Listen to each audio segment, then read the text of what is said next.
Good morning, everybody. Here I am again, the old white guy. Today, a couple things. Better mood today. I'm not going to talk politics. I'm going to talk about yesterday was my youngest grandson's 15th birthday. Now, my youngest grandson's name is Xander. He's a special needs child. He basically can't do anything for himself. Um, he doesn't walk, he doesn't talk. We have to feed him, change him, whatever. My wife, his grandmother, is great with him. She does everything for him. She helps because mom and dad got to work all day, so one of the reasons we live here with them is so that we can help out with Xander, which works out pretty good for everybody. Works out for us, works out for them. And we're happy to do it because he is probably right now something that really helps us keep going, keeps us strong, keeps us younger, keeps us energized. He's a joy to be around. I tell people all the time he's probably the happiest kid I know, even though he can't really do anything for himself.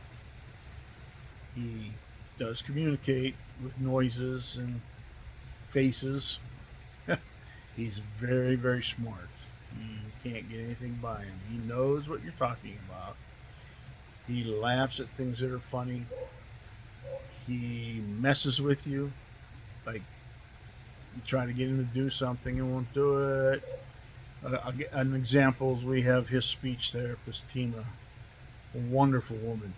Wonderful woman. She comes to play.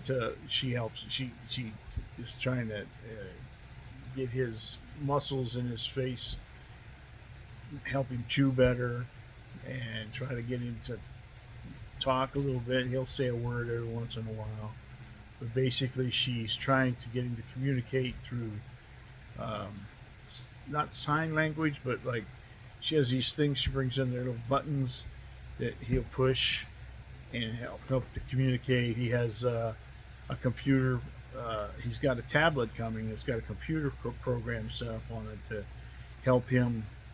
Actually, might help him talk. It'll help him communicate feelings.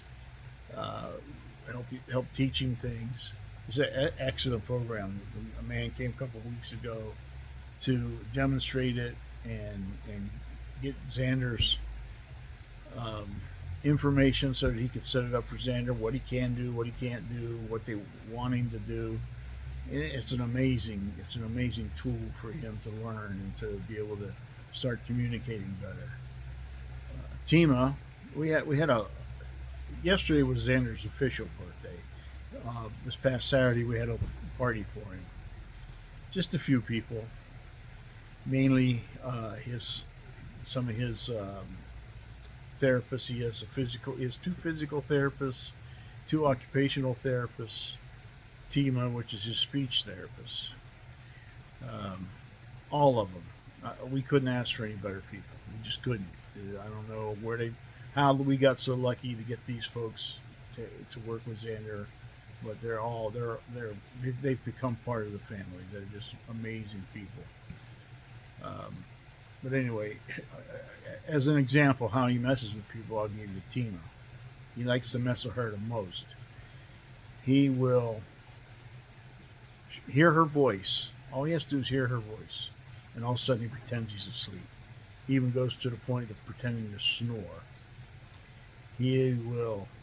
He makes noises like if he's unhappy about something. If you want him to do something, he'll go ugh, like like a lot of us do. Like, oh no, we got to do this. He'll do that. About a week or so ago, Tima was here on one of her off days, so to speak, the day that she doesn't come here normally. Jeanette was helping her with a project. The woman works with organizations, charitable organizations to help kids, to help adults with Alzheimer's, to help adults with MS, to help all of it. She's involved in everything, and she's an amazing lady. Well, Jeanette was helping her with some baskets that they were auctioning off, and helping her put them together. So she came over on a Wednesday, which is not her regular day to be here, to get them. It came about noon. And when she went over to say hello to Xander, because she always does, he just went, "Oh, not you." You know, he's like, "Ah." And it just like, it blows you away the way he reacts to people. His physical therapist, Jake and Jason. Jason, he doesn't give any trouble at all. Jake, he messes with like you wouldn't believe. And it's all just to mess with him. It's things that we know he's doing to make people just to have fun. And then he'll bust out laughing. Got the greatest laugh you ever heard, and it makes everybody, whenever he's laughing, no matter what it's about, it makes everybody laugh. So anyway, he's kind of like, I don't know how to describe it. You sit sometimes and you think, I do at least, I think, man, if only he was a normal kid. The kid's already over 5 feet tall. He's 15 years old. Like I said, he doesn't move around, but he's over 5 feet tall. He's 110, 115 pounds. Of course, his daddy's tall, so he's going to be a tall kid. He's not done growing yet. And sometimes I think, man, if this kid was just a normal kid, what he could do. But then I think to myself, why wish that on him? What is normal anymore? Normal is kids bullying each other and kids, causing other kids problems and kids getting into trouble. I don't think that would happen with Xander because he's got the best parents for anybody. But you think, man, don't wish that on the poor kid. I mean, he's happy, he's content, he's well loved, well taken care of. Why mess that up by making him a normal kid? A kid that's going to be out there, God knows what is going to happen to him. So I just wanted to say a few words about him. He's probably the joy of our lives right now. I have, you know, 10 grandchildren. I love them all, and I hope if and when they see this that they don't take it wrong that he's our favorite because we're with him every day because of what we see he's going through and what he's doing to fight it. I love all my grandchildren, but if I had to pick a favorite, it would be Xander. So a lot of you folks that watch my video, what few videos I've put out, they're basically people that I know, relatives and friends. So you all know how I feel about Xander already. For anybody new that's seeing this, I don't wish kids to be born with special needs like this. But if you ever get a chance to be around one, watch them and experience how they are, take that chance because it's gonna make you a happy person. For one, it'll make you happy if you have kids that your kids aren't like that, and that your kids can be normal and do regular things. And the other is you can see that these kids are special in more ways than not being able to do things. They're special kids because they have an intelligence about them. They have a love about them that's just like no other. So anyway, that's what I wanted to say about Xander. The other thing I wanted to touch on is the Olympics. I don't normally watch most of these sports, the basketball, the swimming, gymnastics, but during the Olympics, I'm like most Americans. We get involved in it. We want to see our country do well.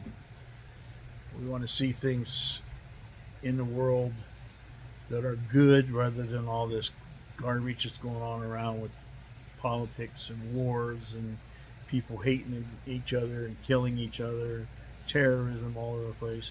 The Olympics is someplace where you can get away from that and you can see how these people from different countries, even countries that are at war with each other, can get along and be friends and have a competition that is lively, it's intense, but also is fun, and there's a lot of camaraderie amongst them.